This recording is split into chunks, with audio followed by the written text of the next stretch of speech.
Welcome to this Zentangle Quickie. My name is Heather Hartwick Gladden, and I'm a Certified Zentangle Teacher. And today we're going to take a look at the Tangle Via from CZT Ria Matheussen. All right, so the timing of this recording, it is Thursday, which means it's Tangle Time Day. So we had two fun sessions playing with this tangle, and I will show you my results at the end. But like I said, really neat tangle. So in the description section, which you'll find that a link, it'll either say, if you're on a desktop or laptop, it'll say see more, usually somewhere underneath the title of the video, or on the app there's a little like down arrow type of thing by the name that will get you into the description section, where you will find links to the step outs. I put in my version of it, as well as Ria's version of it, and I always do that, just so that way we can link to the originator of the tangle. Okay? I think that it's fun and important. So this one starts off, and I am going to do this diagonal with a big, like, elongated S shape. So just a big curvy line. And I'm going to see if I can make mine kind of narrow and make my pen behave. It says, I'm tired from all the tangling today. Okay. Now, I have found that it doesn't matter what your curve line looks like. It's Zentangle. It's all good. It doesn't matter. Now, the next step, if you take a look at my version of the step out, I separated Ria's next step into two steps, and I share that with you so that way you take a look at both and you decide what's best. So what I did is because I was just like, well, I don't know, I need to. It's two different strokes, so I wanted to have it be two different strokes. So the first one is kind of a curve line coming out. Well, let's see. The first one I'm having it go out to the left, and then it kind of comes down. But I thought, well, gosh, I kind of want to place these lines first, so that way then the other half can meet. And I share that too, because that might not work for you. So I'm going to do like the first half the way I was doing it. So it was, okay, here's one going out this way, and then about halfway into the S, I'm going to make a curve line out the other way. This, I'm just going to assume like this is halfway up whatever the next S would be. And then this one, and it's one of those, you just kind of have to look and see, like this. And then I would make a curve line coming from this end and meeting that line right there. And then this one, same thing, and I'm turning my tile, curve line into this. So all I did was just separate out these two steps. But as we were playing with it today, we kind of found, well, you know what? Number one, it doesn't work for everybody. And that's why I like to share different options. Because if I found something that works better for me, I share it, because usually it helps at least one other person, and that's a good thing. And then, that's why I also always put the link to the originator of the tangle, so that way, you have that to go with too, and whatever works best for you works. So here's the other way. So as I said, I showed this the first half, but here's what you do. So if I will pretend well, actually no, I'll start here. You could pretend, okay, I'm doing this stroke, and then I'm coming down like so. Because this is what it looks like she did. It was this, and then this, and then coming to this side. Yes, this, and then this down. Well, actually, my mom had started this, was it was almost like one big stroke here, and then swinging all the way through, and then then of course you could stop, adjust, and then taking this and making it all the way through like a big giant C shape. So you could certainly do that as well. And like this one, I think let me continue this, and this guy might just yeah, go off the page a little bit, and we'll finish it there. Okay, so that's really I mean, that's the crux of the tangle, and it's like, oh well, it was a little more challenging. I think it was more challenging to find the words to explain it. So I hope that made sense. And if nothing else, go rewind, turn off the sound, and just watch. So again, it's coming up like this, and then come up, come down. Just little curve lines. And again, whatever works good for you. Um, and sometimes it's good just to not overthink it. And so I was probably, because I'm kind of good at that, overthinking it. Now, I'll share one other tip that we found was made it a little easier for the next step, and it kind of looks neat. Is um, on Ria's step out, and I'm going to follow her step out. You can decorate from here pretty much however you want. I know on her she has some variations where she leaves this blank, and then she actually adds a couple little, well, it's not really an aura. It's like a hollow bowed shape to the side, and you'll see that in her link. But otherwise, she put in lines. Oh, and I see she did do it differently. Um, making these seashell shapes because that was the inspiration, or you could think they look like fans. Either way, but on her original step out before the variations, she has the lines emanating from the original line. So what I'm going to do is I'm just going to emphasize this was the original line. All right, so that way it's easier to be seen. And I'm just going to stick to how she did it on her, on her step out and how I did it on my step out. You can play with variations as much as you want. So again, originating from this point, so right where these come in, we're just going to draw some little straight lines and divide this up like so. And then here, so like I said, it's emanating from the first point. So where we're coming out. So because I'm like, oh, but you could do it here, which you could, because that's what it looks like she did in one of her variations. But I'm kind of going this first point, so that way we have this nice fan shape, and then there's kind of a consistency because they're all pointing outward. Or maybe we'll say it that way. That might be better. Yeah, because it would just be weird. Well, weird as I'm picturing it, right here the way I'm doing it, and I want these fan shapes versus something else. And I usually kind of start right up the center, maybe with a little bit of a curve, and then go out to the side and continuing to curve them, kind of aura-ing. And then this one is going to be right here. And you can have these, of course, these divisions be as, wide or whatever as you want.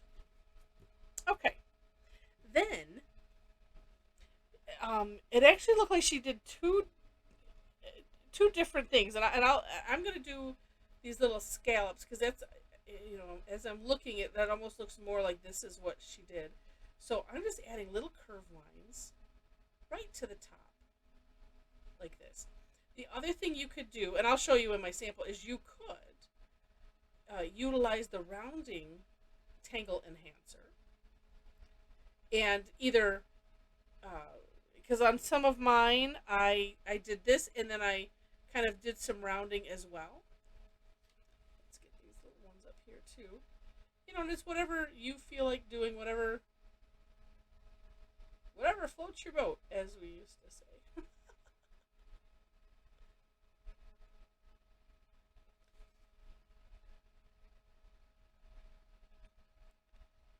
And then two, do you even have to do that? No.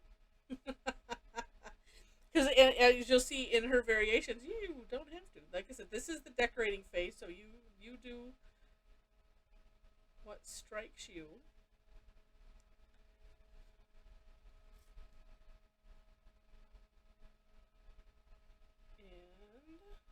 And this, I mean, it does have a really neat look this way.